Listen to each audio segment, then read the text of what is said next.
बहुत समय पहले की बात है।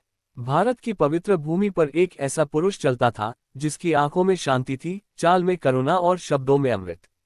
लोग उसे गौतम बुद्ध कहते थे। जहां भी बुद्ध जाते वहां अशांति शांत हो जाती, क्रोध पिघल जाता और दुखी मन को सहारा मिलता। लेकिन आज की ये कहानी केवल बुद्ध की नहीं है। ये कहानी है क्रोध के उत्तर की। एक ऐसे प्रश्न की जो हर इंसान के मन में कभी न कभी उठता है। जब कोई हम पर गुस्सा करे, अपमान करे, चिल्लाए, तो हमें क्या करना चाहिए। एक दिन बुद्ध अपने शिष्यों के साथ एक गांव में पहुंचे। गांव का नाम था अंगुली ग्राम। ये गांव अपने लोगों की कठोर भाषा और तेज स्वभाव के लिए जाना जाता था। जैसे ही बुद्ध गांव के बीच पहुंचे, एक आदमी आगे बढ़ा। उसका चेहरा लाल था, आंखों में आग और आवाज में जहर। उसने बुद्ध को देखते ही चिल्लाकर कहा, तुम साधु लोग बस लोगों को मूर्ख बनाते हो, काम धंधा छोड़कर ज्ञान का ढोंग करते हो। तुम्हारे प्रवचन से किसी का पेट नहीं भरता। शिष्य क्रोधित हो गए। किसी ने आगे बढ़कर उत्तर देना चाहा, किसी ने हाथ उठाया। लेकिन बुद्ध चुप रहे। उस आदमी ने और जहर उगला, और भी अपमान किया, और भी गालियां दी। फिर अचानक वह चुप हुआ और बुद्ध की ओर देखा, जैसे इंतजार कर रहा हो कि अब जवाब आएगा। लेकिन बुद्ध मुस्कुरा रहे थे। बुद्ध ने शांत स्वर में कहा, मित्र, अगर कोई तुम्हें उपहार दे और तुम उसे स्वीकार न करो, तो वह उपहार किसका रह जाता है। आदमी हैरान रह गया। उसने कहा, जो देने आया था उसी का। बुद्ध ने धीरे से कहा, बस यही बात क्रोध पर भी लागू होती है। तुम मुझे अपना क्रोध दे रहे हो, लेकिन मैं उसे स्वीकार नहीं कर रहा, तो ये क्रोध अब भी तुम्हारा ही है। पूरा गांव सन्न रह गया। शिष्य चुप थे। आदमी का चेहरा बदलने लगा। उसका क्रोध जैसे रास्ता भटक गया हो। बुद्ध ने आगे कहा, क्रोध आग है। अगर तुम क्रोध का उत्तर क्रोध से दो, तो तुम उसमें तेल डालते हो, और अगर शांति से दो, तो पानी। उन्होंने आकाश की ओर देखा और कहा, जो व्यक्ति तुम्हें गुस्सा दिला सकता है, वह तुम्हारा मालिक बन जाता है, और जो शांत रहता है, वह खुद का राजा होता है। एक शिष्य आगे आया और बोला, भगवान, अगर कोई बार बार अपमान करे, तो क्या हम चुप ही रहें? क्या ये कमजोरी नहीं है? बुद्ध मुस्कुराए, नहीं, चुप रहना कमजोरी नहीं, बल्कि यह सबसे बड़ी शक्ति है। कमजोर व्यक्ति ही तुरंत प्रतिक्रिया देता है, और मजबूत व्यक्ति स्थिति को देखता है, समझता है और फिर उत्तर देता है। बुद्ध ने एक छोटी कहानी सुनाई। एक गांव में दो घड़े थे। एक भरा हुआ था, एक खाली। जब दोनों को पत्थर से मारा गया, तो खाली घड़ा ज्यादा आवाज करने लगा, भरा हुआ शांत रहा। बुद्ध बोले, जो भीतर से खाली होता है, वह ज्यादा क्रोध करता है, और जो भीतर से भरा होता है शांति से, समझ से, वह शांत रहता है। बुद्ध ने शिष्यों की आंखों में देखकर कहा, कोई भी तुम्हें गुस्सा नहीं दिला सकता। क्रोध बाहर से नहीं, भीतर से आता है। बाहर वाला सिर्फ बटन दबाता है। ये सुनकर शिष्य मौन हो गए, और वही क्रोधी आदमी जिसने बुद्ध का अपमान किया था, उसकी आंखें नम हो गईं। बुद्ध ने कहा, सबसे बड़ा युद्ध दुनिया में नहीं, तुम्हारे मन में होता है, और जो अपने मन को जीत लेता है, वह पूरी दुनिया जीत लेता है। बुद्ध उठे और आगे बढ़ने लगे। गांव के लोग रास्ता छोड़ते जा रहे थे। वही आदमी जिसने अपमान किया था, अब झुककर बोला, मुझे क्षमा करें, मैं आज समझ गया कि मेरा दुश्मन आप नहीं, मेरा क्रोध था। बुद्ध ने केवल इतना कहा, आज तुमने पहला कदम उठा लिया है, अब बाकी रास्ता शांति खुद दिखा देगी। गांव की धूल अब शांत हो चुकी थी, लेकिन उस दिन के बाद अंगुली ग्राम का वातावरण बदल गया था। लोग बुद्ध के शब्दों को भूल नहीं पा रहे थे। क्रोध उपहार है, जिसे स्वीकार करना या न करना हमारे हाथ में है। लेकिन कहानी यहीं खत्म नहीं होती। असल परीक्षा तो उसके बाद शुरू होती है। उस रात वही क्रोधी आदमी सो नहीं सका। उसका नाम था रुद्र। वह बार बार वही दृश्य याद कर रहा था। बुद्ध का शांत चेहरा, उसका अपना चीखना, और अंत में उसकी हार। वह मन ही मन बोला, मैं हार गया, लेकिन किससे? एक शांत आदमी से। उसी पल उसे एहसास हुआ, वह बुद्ध से नहीं हारा था, वह अपने क्रोध से हारा था। अगली सुबह रुद्र बुद्ध के पास पहुंचा। उसने सिर झुकाकर कहा, भगवान, मैं क्रोध से मुक्त होना चाहता हूँ। मैं हर बार जानता हूँ कि गुस्सा गलत है, फिर भी वही करता हूँ। मैं क्या करूँ? बुद्ध ने उसे ध्यान से देखा, जैसे उसके भीतर की लड़ाई पड़ रहे हो।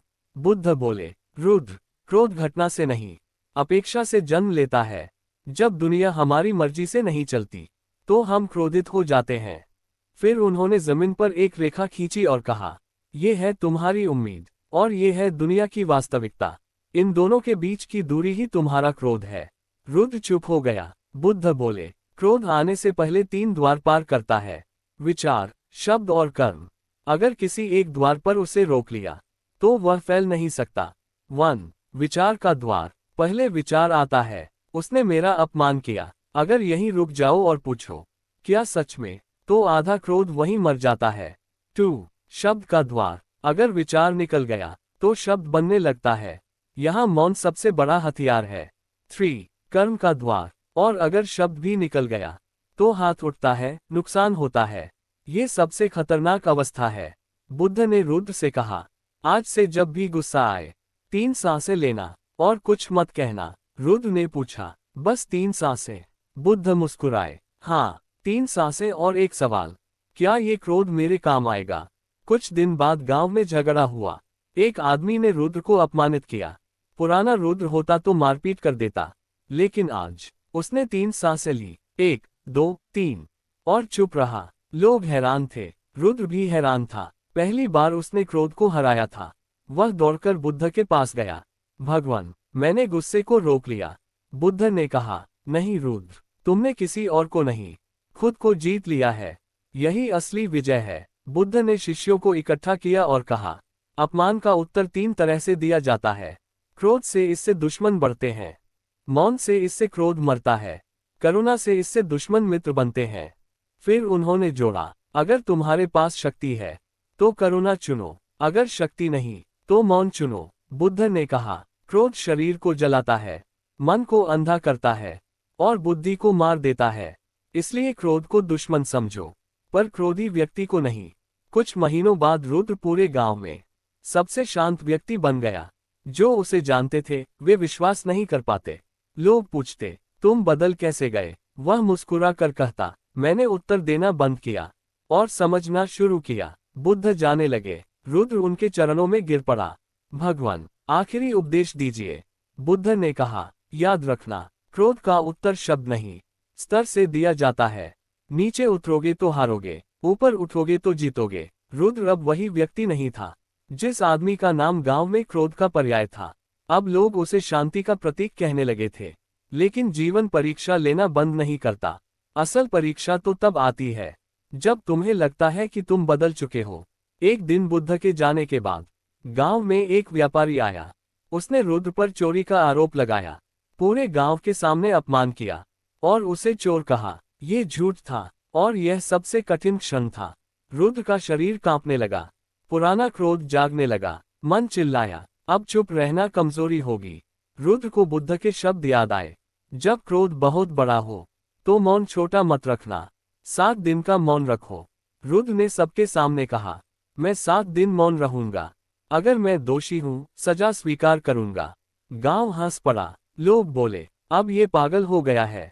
पहला दिन शरीर लड़ता है, शरीर कांपता है, मन बहाने खोजता है, क्रोध बाहर आने को तैयार रहता है। दूसरा दिन स्मृतियां हमला करती हैं, पुराने अपमान, पुरानी चोटें, सब एक साथ जाग उठती हैं। तीसरा दिन अहंकार चीखता है, तू सही है, फिर क्यों चुप है। ये सबसे खतरनाक दिन होता है। चौथा दिन आंसू निकलते हैं। जब अहंकार टूटता है तो भीतर का दर्द बहने लगता है। 5वां दिन शांति की पहली झलक, मन हल्का होने लगता है, क्रोध कमजोर पड़ता है। 6ठा दिन करुणा जन्म लेती है, अब रुद्र को व्यापारी पर दया आने लगती है। 7वां दिन मुक्ति, मन शांत हो गया, क्रोध मर चुका था। 7वें दिन सच सामने आ गया, चोरी किसी और ने की थी। व्यापारी ने सबके सामने क्षमा मांगी, लेकिन रुद्र ने कुछ नहीं कहा, बस मुस्कुरा दिया। गांव ने पहली बार समझा कि शक्ति क्या होती है। उसी दिन बुद्ध लौट आए। उन्होंने रुद्र को देखा और बोले, अब तुम सीख गए हो, अब तुम्हें कोई गुस्सा नहीं दिला सकता। रुद्र रो पड़ा, भगवान, क्रोध कहाँ गया? बुद्ध ने कहा, क्रोध गया नहीं, तुम उससे ऊपर उठ गए हो। बुद्ध ने सभी को अंतिम उपदेश दिया, क्रोध को मारो मत, समझो, क्योंकि जो समझ गया वह मुक्त हो गया। उन्होंने कहा, क्रोध से मुक्त होने के 5 नियम। तुरंत उत्तर मत दो, सांसों को पकड़ो, शब्दों को नहीं। अपमान को सीख में बदलो, दूसरे को नहीं, खुद को देखो। हर दिन मौन का अभ्यास करो। रुद्र अब शिक्षक बन गया। वह लोगों को एक ही वाक्य सिखाता। क्रोध का उत्तर मौन नहीं, ऊंचाई है। और बुद्ध, वे आगे बढ़ गए, क्योंकि उनका काम पूरा हो चुका था। जो तुम्हें गुस्सा दिलाए, वह तुम्हें नियंत्रित करता है, और जो तुम्हें शांत रखे, वह तुम्हें मुक्त करता है। कहानी खत्म हो चुकी थी, लेकिन बुद्ध की शिक्षा खत्म नहीं होती, क्योंकि कहानी मन को छूती है, और ज्ञान जीवन बदलता है। रुद्र मुक्त हो चुका था, लेकिन बुद्ध जानते थे, दुनिया में करोड़ों रुद्र हैं, जो रोज क्रोध से हारते हैं। इसीलिए उन्होंने क्रोध का अंतिम रहस्य बताया।